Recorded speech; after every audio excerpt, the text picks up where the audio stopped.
Selamat sore semuanya. Sore. Baik, kami dari CPNS Kabupaten Pasangkayu. Hari ini kami akan membahas tentang topik yang lagi happening di Indonesia. Sebelum kita bahas topiknya, mungkin sebaiknya kita perkenalkan diri dulu. Dari saya mungkin ya. Perkenalkan, nama saya Debbie Sindiana. Saya dari UPT Puskesmas Pasangkayu 1. Silakan, mungkin Ibu. Nama saya Lydia Yulestari dari BKPSDM Kabupaten Pasangkayu. Perkenalkan, nama saya Salma dari Dinas Lingkungan Hidup. Silakan Bapak. Nama saya Imade Rinawan dari UPT Puskesmas Pasangkayu 2. Baik, teman-teman, bagaimana hari ini kabarnya? Alhamdulillah baik. Ya, oke, sudah siap berarti ya kita berbincang-bincang dan berdiskusi. Oke, hari ini yang akan kita bahas adalah tentang hashtag yang lagi happening. Mungkin seperti teman-teman yang bisa lihat di belakang, kabur dulu aja. Ya, oke. Pernah dengar sebelumnya teman-teman tentang kabur dulu aja ini? Udah sering. Sudah sering ya. Oh, Lagi happening kan akhir-akhir happening ini. sekali akhir-akhir ini ya. Oke, untuk kabur dulu aja ini, menurut teman-teman, tanggapan teman-teman gimana sih tentang hashtag kabur dulu aja ini? Mungkin boleh dari Bapak dulu. Ya, menurut saya hashtag kabur dulu aja itu adalah sebuah bentuk sindiran terhadap pemerintahan kita dalam menyediakan pekerjaan bagi masyarakat kita. Dari sisi lain juga saya melihatnya ini sebagai solusi untuk masyarakat kita untuk memperoleh pekerjaan.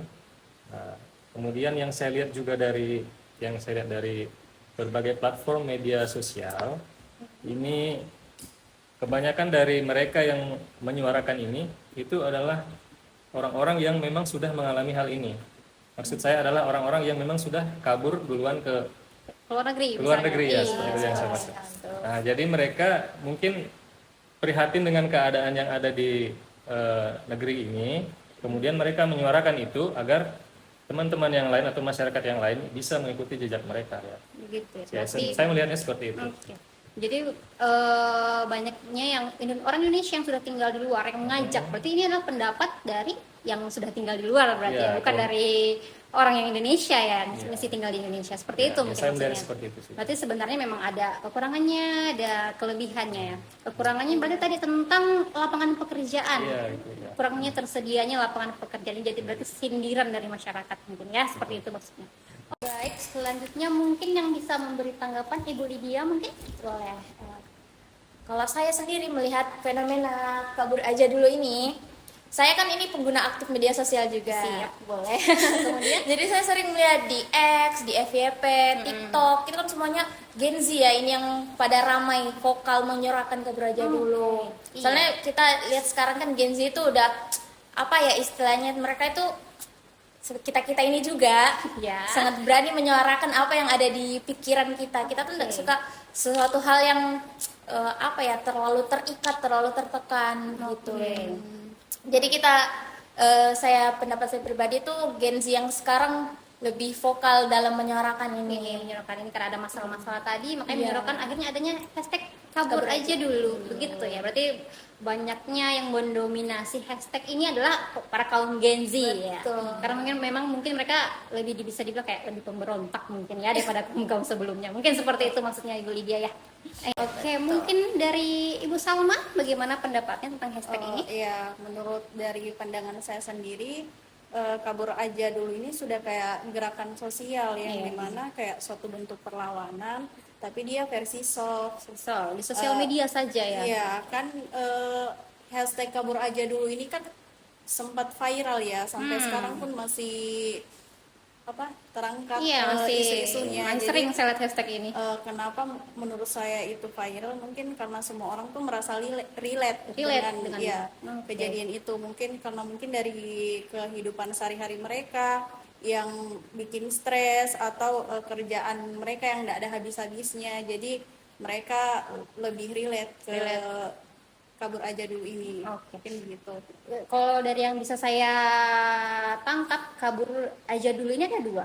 Yang satunya adalah resign dari tempat kerja yang penuh tekanan. Iya, Yang kedua, keluar negeri, keluar dari Indonesia. Seperti itu mungkin ya teman-teman Iya, ya. seperti itu. Untuk selanjutnya teman-teman, tadi kan kita sudah bahas tanggapan atau mungkin yang teman-teman lihat di sosial media. Untuk selanjutnya, menurut teman-teman, kenapa sih isu ini bisa terjadi? Kenapa sampai sebesar ini isunya? Karena menurut dari data yang saya dapat 6 bulan terakhir ini sekitar 150% kenaikannya terjadi pembahasan isu ini di sosial media. Lumayan tinggi. Iya, cukup tinggi, 100% ya. Mungkin teman-teman bisa keluarkan pendapatnya menurut teman-teman kenapa isu ini bisa terjadi, penyebabnya apa, kenapa fenomena ini terjadi ya. Mungkin mulai dari Ibu Salma lagi mungkin ya duluan. Baik, mungkin kalau melihat dari fenomena kabur aja dulu, kenapa bisa terjadi? Mungkin saya lihat dari sisi kesehatan mentalnya kali ya, Bu. Bagaimana itu Dilihat maksudnya? dari tekanan kerjanya dan hidupnya yang semakin tinggi, terus banyak orang yang bekerja di bawah tekanan, terus dikejar target, jam kerjanya panjang, itu bisa jadi beban mental yang bertambah bagi individu itu sendiri. Oke. Terus dari kebutuhan self care-nya yang meningkat, jadi kesadaran akan mental health-nya mereka tuh makin tinggi kesadarannya akan itu. Jadi akibatnya mungkin dari situ muncul keinginan untuk kabur aja dulu sebagai langkah yang spontan seperti itu. Seperti itu ya. Oke. Iya. Berarti masalahnya di mental health. Oke, Iya. tapi memang kalau digabungkan dengan pernyataan Ibu Lydia tadi, Gen Z memang lebih aware sama mental health seperti Betul itu ya. sekali. Berarti karena mungkin tekanan di lingkungan kerja dan Gen Z ini aware sama mental health, makanya ada hashtag kabur aja dulu ya. Oke, baik, terima kasih Ibu Salma ya. Iya. Mungkin ke Pak Made gimana menurutnya?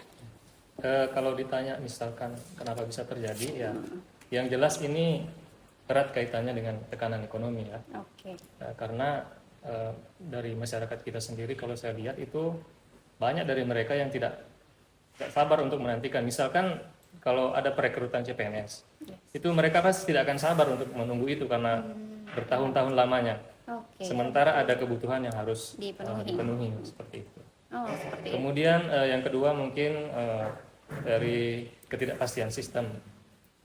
Kita lihat misalkan dari anggaplah kita sekolah misalkan dari sekolah dasar, Iya. kemudian sampai kita lulus, Ya, bertahun-tahun lama. bertahun-tahun lamanya, kemudian kita lulus, kemudian pemerintah tidak bisa menyediakan pekerjaan bagi kita, ya itu salah satu mungkin faktor yang menyebabkan Faktornya itu berarti terjadi. lapangan kerja yang kurang di Indonesia juga menjadi faktornya Bapak Iya, ya. iya, Oh, seperti oke.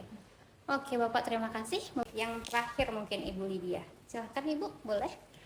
Kalau tadi Ibu Salma kan sudah dari mental health, Oke. Made sudah dari kebutuhan hidup yang semakin hari semakin meningkat. Nah, Oke. kalau dari saya ini, saya melihatnya kenapa bisa terjadi hashtag kabur aja dulu ini, soalnya sulitnya lapangan pekerjaan di Indonesia. Oke. Nah, kalaupun memang ada lapangan pekerjaan, pasti gajinya itu di bawah UMR. Oke. Kalau kita sering scroll TikTok akhir-akhir ini, itu ada sebuah video yang Iya. lagi viral di mana seorang pengupas bawang, Iya. dia tuh kupas bawangnya selama 16 jam tapi digaji 12.000. Wow. Bayangkan teman-teman. Oke. Bayangkan kita bekerja bawang loh ini, kalau dikupas pasti patah tuh pedih. Iya, benar.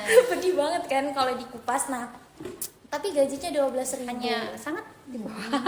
Iya. 12.000 bukannya saya nggak mandang uang ya, maksudnya Iya. 12.000 tuh buat dapat apa sih? Apalagi Iya, di beras sekilo zaman aja. sekarang ini. Betul, beras sekilo aja nggak cukup. Oke. Berarti semuanya dari tekanan mental, gaji yang di bawah UMR, kemudian lapangan pekerjaan yang masih kurang di Indonesia. Berarti ini fenomena ini berawal dari situ, berarti ya. Baik, selanjutnya berikutnya setelah kita tahu tentang penyebab terjadinya, bagaimana hashtag ini terjadi, kan ada dampak positifnya mungkin tadi ke mental health, mungkin misalnya dampak positifnya, tapi kan dampak negatifnya juga banyak, ada dari individu, dari masyarakat, dari pemerintah, ini banyak loh dampak negatifnya. Kalau memang banyak orang-orang kita yang misalnya pintar-pintar kabur dulu aja ke luar negeri karena tidak dihargain di sini misalnya, seperti itu kan banyak negatifnya untuk negara kita juga. Untuk menurut bapak-bapak dan ibu-ibu di sini, bagaimana dampak negatif dari hashtag kabur aja dulu ini? Mungkin dari Ibu Salma dulu, boleh, silahkan. Iya, kalau menurut dari pandangan saya untuk individunya, kabur aja dulu ini bisa membuat karir kurang stabil karena dilihat dari rekam jejak kita kan, kalau sering pindah perusahaan atau instansi itu dia kayak ragu lagi merekrut karena sering resign dan pindah-pindah tempat seperti itu. Terus itu juga membuat kita kayak tidak maju-maju karena takut menghadapi tantangan. Betul. Ada tantangan sedikit keluar, begitu ya maksudnya? Iya. Ya? Oke. Terus kita jadi rasa percaya dirinya jadi turun. Kenapa? Karena merasa tidak mampu hadapi masalah. Jadi mau dengan kabur aja dulu, pengatasannya saya rasa tidak harus dengan langsung kabur. Ya, jadi mungkin jalani aja dulu. Jadi hashtagnya berubah berarti, jalanin aja dulu. Oke.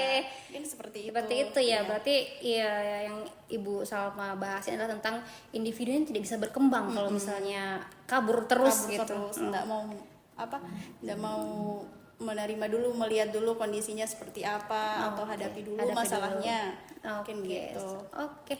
Selanjutnya mungkin Ibu Lydia, bagaimana tanggapannya ketika ini terus terjadi, dampak negatifnya apa yang akan terjadi? Silahkan Ibu. Oke, kalau menurut pandangan saya ya, dampak hashtag kabur aja dulu nih, kalau tidak segera diatasi, pemerintah itu akan kehilangan sumber daya manusia yang berkualitas. Nah, kita lihat saja yang sering FYP sekarang ini, banyak guru-guru, tenaga kesehatan, itu semuanya berpindah ke luar negeri. Ada yang ngajar di TK, ada yang ngajar di SD. Soalnya di sana tuh tenaga mereka lebih dihargai daripada di sini. Begitu Ibu ya. Mungkin ada lagi yang ingin disampaikan? Kemudian selanjutnya yang saya perhatikan di sekitar di Kabupaten Pasangkayu ini saja. Oke, bagaimana itu Ibu? Kita lihat banyak toko-toko yang tutup ini. Sebenarnya mereka kemana sih? Apakah mereka bangkrut atau tidak? Ternyata tidak. Oh begitu. Mereka kabur aja dulu ke Morowali. Oke. Kenapa bisa itu terjadi Ibu? Soalnya di sana kan kita tahu kan di sana ada tambang ini kan di sana. Jadi orang-orang tuh melihatnya sumber seperti yang tadi Pak Made katakan, ini tuh yang mempengaruhi tekanan ekonominya. Ekonomi mereka ya. Di sana kan kawasan industri. Tentu ekonominya lebih tinggi dibandingkan di sini. Jadi mereka itu mengutamakan kabur aja dulu ke Morowali yang lebih dekat, nggak usah ke luar negeri gitu. Sebenarnya kabur dulu aja dulu ini di mana-mana terjadi sebenarnya mungkin. Betul. Di sekitar kita itu sebenarnya terjadi, cuman nggak ternotis saja. Kita notis yang keluar negerinya aja. Betul. Oke. Terima kasih Ibu Lydia. Mungkin selanjutnya kita kembali ke Pak Made. Mungkin tadi sudah banyak jelaskan ya oleh Ibu Salma dan Ibu Lydia. Oke. Kalau saya mungkin melihatnya dari segi kesehatan, sesuai dengan lingkungan kerja saya, apabila hal ini terus-menerus dibiarkan terjadi, ya otomatis mungkin pelayanan kita terhadap masyarakat itu tidak akan efisien, tidak akan efektif. Iya, terganggu berarti ya kan ya. Seperti itu. Seperti itu ya. Berarti di masyarakat pun akan terganggu dengan adanya hashtag ini, berarti maksudnya Bapak ya.